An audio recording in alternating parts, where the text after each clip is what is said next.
Hey guys, how's it going? It's Al. It is Wednesday.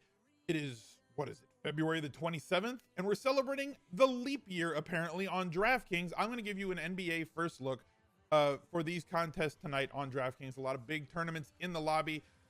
Pretty much every single night at every single price point. $5, $12, $20, $100, $1,500 up top tonight. That's the tournament I'm going to be playing. The $1.3 million, $1.35 million leap million with 250K going to first place.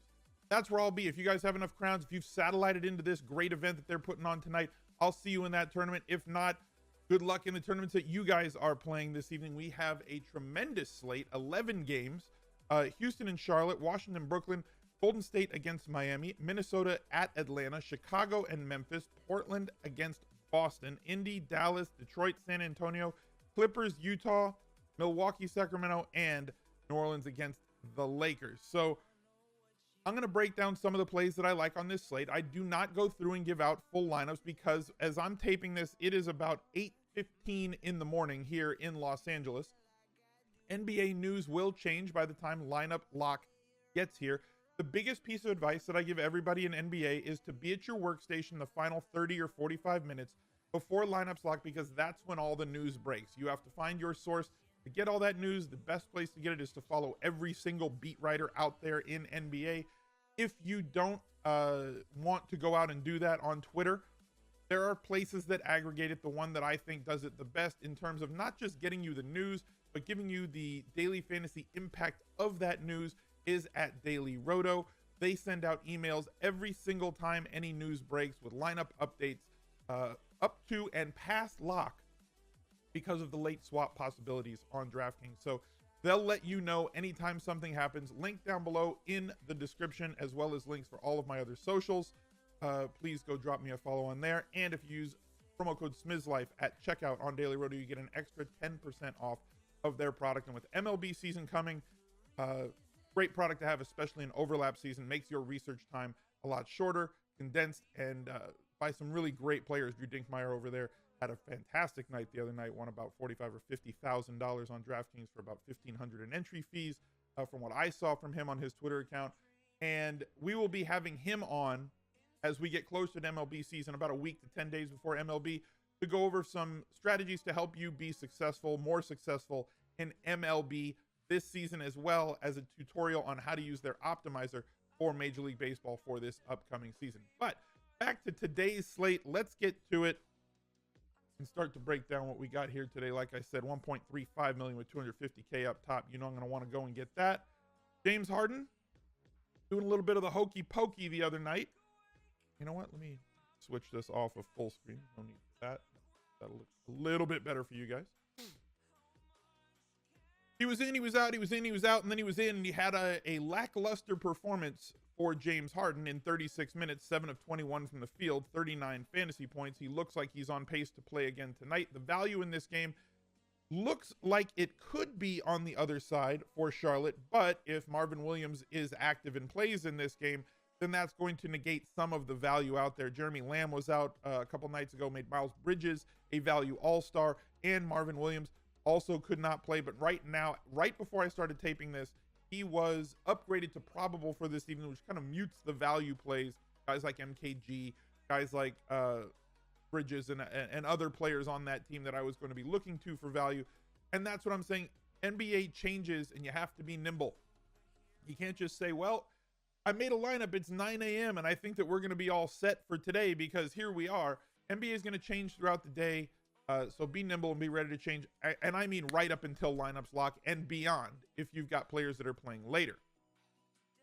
LeBron James is doing LeBron James things. All the press wants to talk about right now. The easiest clickbait that you're going to find on Twitter or on Facebook, or getting you to change the channel, is LeBron James still the greatest player in the NBA?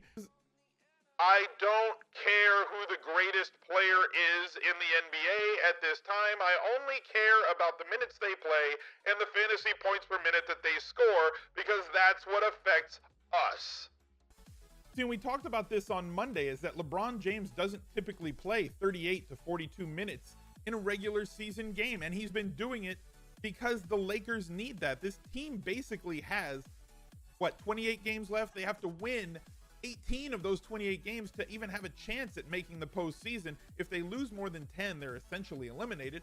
So LeBron is doing everything that he can because they're teetering on the lottery, and that's not where he wants to go, not just for this season, but for his legacy. Everything else that everybody else is worried about, all the external stuff, he's got to figure it out. And is he giving as much effort defensively as he has given in years past? Probably not, as was highlighted by so many clips and cuts of videos of the Lakers on the defensive end with him taking plays off. It's somewhat understandable with the role that he has to take on, with the load that he has to bear on this team, how he has to carry this team offensively and essentially play the minutes that he plays. It's expected that an NBA superstar is going to take some plays off on the defensive end.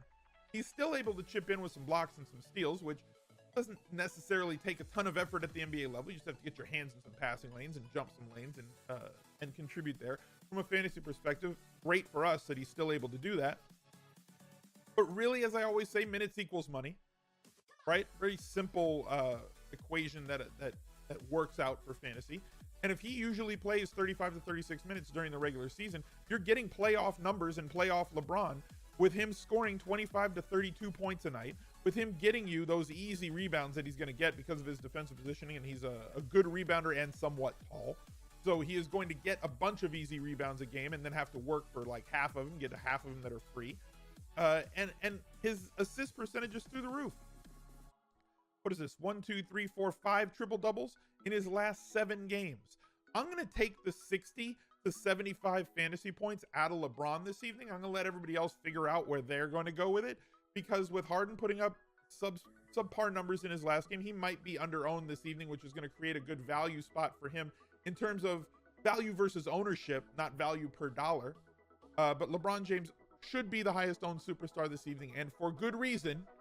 And he is my my cover boy for the day. He is my highlighted player of the day, and he's the one that I want to go get. Now, Giannis Antetokounmpo is kind of doing the James Harden thing that we talked about the other day, right? He's a little bit of a hokey pokey right now. He's in, he's out, he's in, he's out, and we don't know. So right now, Giannis does appear that he is in from the time that I'm taping this, and it's about, before 9 a.m. out here in Los Angeles. So that could change. And this is what I mean by you need to be nimble, and you need to be at your workstation 30 to 45 minutes before lineups lock every day, and be ready to change at the drop of a hat. Because if Giannis is in, it changes 4 or 5 different players' values on Milwaukee. If Giannis is out, it does the exact same. And we saw this the other day on that last full slate when Giannis was out, and everybody just tried to stuff as many Milwaukee Bucks into their lineup as possible. They're going to be possible and popular again this evening on this 11-game slate. Guys like Bledsoe, Middleton, Ersan Ilyasova going to be a solid value play if Giannis is out. Brook Lopez going to be a solid value play if Giannis is out. Same with Brogdon as well. But you're not going to want to focus on 4 or 5 players from one team at the prices that they're at, because their price has been elevated from where they were last game because of the value that they spit out in that last game. So you're not getting them at super cheap prices. Some of them are still too cheap for the price if Antetokounmpo is out. But you saw what happened, where Bledsoe kind of didn't put up a superstar night and kept a few people from winning tournaments when they thought they were in great shape the other night. On an 11-game slate, there are always other possibilities for value. And if you've got guys that are popping in projection sheets, they're going to have carry with them tremendous ownership. There are still going to be plays on an 11-game slate for you to go find that are going to provide a good amount of value at much lower ownership. And I'm not saying to not play the chalk plays, because God knows that I've made a ton of money in this game by focusing on the players that I think are correct. But you also have to take shots at some other players that may be lower owned, especially if you're mass multi-entering with 150 lineups. If you're playing 10 lineups or 20 lineups, you can do the same. If you want to match the field on ownership on some of the popular value plays at 20, 30, or 40%, but then make sure that you have a few value plays that are going to counter those, some leverage plays, plays that are just going to say, well, everybody's here, I'm going to have a lineup without Middleton or without Bledsoe in it, and I'm going to focus on a player that I think is going to be 5 or 8% owned, and and I'm going to double or triple the Fields ownership on him in my allocation. I'm going to have 20% of a guy that's 5%. That if he really goes off on tonight's lineups, the rest of my lineups are going to really have an advantage over the field, because I'm going to have more ownership of that player, and you can still match the Fields ownership on the chalk plays. And that's how you're going to take advantage of things with your mass multi-injury. If you're entering one lineup, you have different decisions that you have to make. Whether you just want to go after, the chalk plays or not. You're playing 3-max, same idea. You'd still have 33% of a 5% player if you play him in one of your 3 lineups. So you still are overweighting the field. You're just not doing it across multiple lineups. So Giannis is the hokey pokey player of the day. We won't know until later today whether he's in or out. So make your decisions accordingly. Other popular players for this evening, Luka Doncic has been an absolute revelation, just a complete stud. In a tough matchup tonight, I think he's going to be a lower owned this evening, even coming off of that 59 point performance. If his ownership is 15 or 20%, I think that's wrong against Indy. I think it probably should be down somewhere, somewhere around 5 to 10%. If you want to overweight the field on Luka, knowing he can do what he can do, even if he's going to be less efficient than he was against the Clippers giving up massive efficiency. Even if he's less efficient like he was in this game against Miami, slow pace team, plays good defensively, still put up 46 DraftKings points. Didn't quite get that triple-double, which would have put him over 50 if he did get that one last assist. He can do it for you on a less efficient night, which is usually how good defensive teams make good offensive players end up. It's not that they just shut them down, but they make them less efficient from the floor. They don't score as efficiently. The other players can't score as efficiently, so their assist totals come down against those teams. And if they play at a slow pace, obviously less possession mutes their opportunities to score. Luka, somebody you might be able to take advantage slightly of ownership tonight, especially with as many players out there as possible. Kyrie Irving coming off of a bad game, not just for himself, but for the Celtics. Good bounce back spot here against Portland and their backcourt. Not exactly the best defensive team in the world. Coming off a 7-point performance, he's got 30 to 40 point potential at 9.1K. Would be a nice pivot, especially off of D'Angelo Russell, who I think is one of the best plays on a point per dollar basis and output this evening. So like I said, those 2 other guards at the low 9Ks are going to be much less owned, because I think D'Angelo is going to carry a ton of ownership tonight. And to tell you what if I just plug D'Angelo, come on screen, and plug LeBron, put him up here. There we go. There.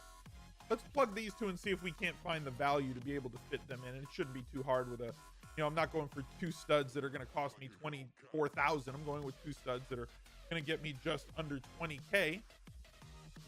And the first one that I really want to focus on is going to be Dwight Powell for Dallas, also facing Indy. We just spoke about how good defensively they are.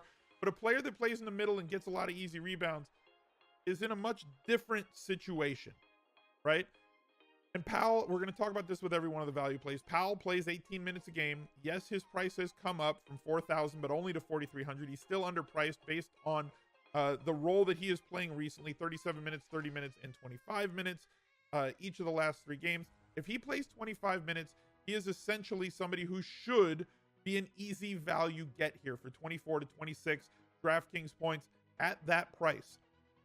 If he plays 30 minutes, if he plays 32 minutes, now we're talking about somebody who should smash value and get you closer to 26 to 32 DraftKings points. And at 4,300, an absolute lock for me at center, considering the minutes that I believe he's going to play this evening. So I'm going to plug Powell in right now. The other one is going to be based on an injury. With Tyus Jones, we've got him coming off of a game where Jeff Teague was ruled out. If Jeff Teague is out, you see that Tyus Jones plays 20.4 minutes per game. He is still priced as somebody who plays that amount of minutes per game. It has come up from 3,500, but not come up enough if Teague is out again tonight, and we can expect, let's say 28 to 32 minutes out of him with a heightened usage rate, with a heightened assist percentage, and obviously heightened minutes per game. He is still mispriced based on his role on this team if Teague is out. If Teague is out, this is where you got to go, and it's Tyus Jones, 4,500. He's performed very well his last 2 games. The price has come up. It hasn't come up to the point where it's going to push me off of him. So Tyus Jones, my second value play. My third value play, player that I've liked for years. Unfortunate that he's had back problems throughout his career, which has really curtailed his ceiling as an NBA player. Now, you got to kind of tune out this game, or at least factor in that this was a double overtime game against OKC, and he's not going to score 45. Oh my God, he had 45.5 points here. Don't get fooled by that double overtime game. 4,600, we're looking for about 25, 26 fantasy points out of Derek Favors. And being that he's been over a point a minute guy, essentially right around a point a minute guy, plus or minus depending on the season, because of his ability to chip in with blocks and his ability to chip in with rebounds, big ceiling for a player like him. He's not the scorer that he used to be, but against the Clippers in their porous front court, after trading away all the guys that they had in the front court, pardon me, both Favors and Gobert, very good plays this evening. Favors has that power forward eligibility and comes at what, 3,000 less or so than does Rudy Gobert. I think that he's a great value play this evening, assuming 24 to 27 minutes out of Derek Favors, which is pretty much what they limit him to. He can definitely get to value there. Double-digit rebounds expected, at least for me, against this Clippers team, and hoping that he can get you a double-double with maybe 10, 11, or 12 points to really boost that fantasy value this evening. He'll chip in with a block or two as well. That's my third value play, and that's where I'm going to start. 5,600 remaining per player for a shooting guard, a forward, and a utility spot. This is where I want to go. I think this is a very easy look, and I think this is a great starting point. Be sure that you're paying attention to any lineup changes, any injury changes, anything that changes the value of these players throughout the day. Right down below, you can find the links to all my other socials if you hit the show more button on the description. I record a live Twitch stream every single day, 5 days a week during the week. I don't stream on Saturdays or Sundays. I would love to see you guys over there and meet you. Come and go say, get over there and come say hi. Come check out my Instagram, any of those other socials that you want to click on. Drop a like on this video if you appreciate it. Subscribe to the channel, ring the notification bell. Y'all know the drill. I'll see you tomorrow. Bye, everybody.